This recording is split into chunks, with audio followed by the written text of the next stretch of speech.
Social media is being credited with a protest action that began on Saturday that saw people withdrawing all their funds from banks and then closing their accounts.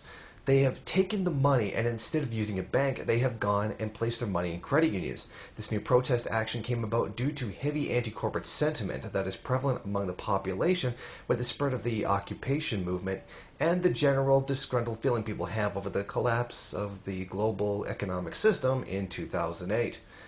Some smaller banks, the credit unions all across the United States, have recorded an increase in business as a result of the protest action. The corporate-owned behemoths like Bank of America are being exchanged for smaller, local, not-for-profit credit union branches. These actions of moving funds to much smaller businesses is being called Bank Transfer Day. These transfers are having an effect in real terms. According to one report, at least 650,000 customers have opened accounts at not-for-profit credit unions in the U.S., taking away an estimated $4.5 billion over the past 4 weeks from big banks. Much of this came about because Bank of America announced a new $5 fee for using a debit card. Customers reacted with outrage, and justifiably so.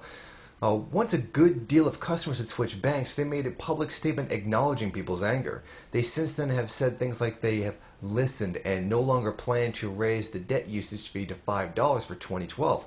Several other banks came to the same conclusion and have decided to cancel their fee increases as well. However, the damage has been done and many have refused to return to their banks. Canada's credit unions are hoping to cash in on this movement as well, with Meridian Credit Union CEO Sean Jackson making this statement in a news release. With Bank Transfer Day quickly approaching, I urge Ontarians to take this opportunity to experience firsthand the benefits of credit union membership. Despite the public enthusiasm towards the possibility of lower banking fees, I feel it's important to tell you what the leaders of the Bank Transfer Day are not telling you.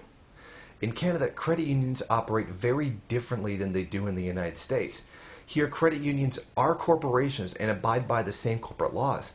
They actually have less regulation under the Bank Act and the Bills of Exchange Act. Unlike their American counterparts, credit unions here are not-for-profit institutions. They are profit-generating enterprises. It is just mandatory that all customers have at least one share in the union. Although the dividends that customers are supposed to receive are so small, they almost never see any money. For the U.S., this protest could not come at a worse time, with record unemployment, a failing economy, and a great deal of social anger directed towards corporations. Big money has had enough problems as it is, and this is certainly not going to help them one bit.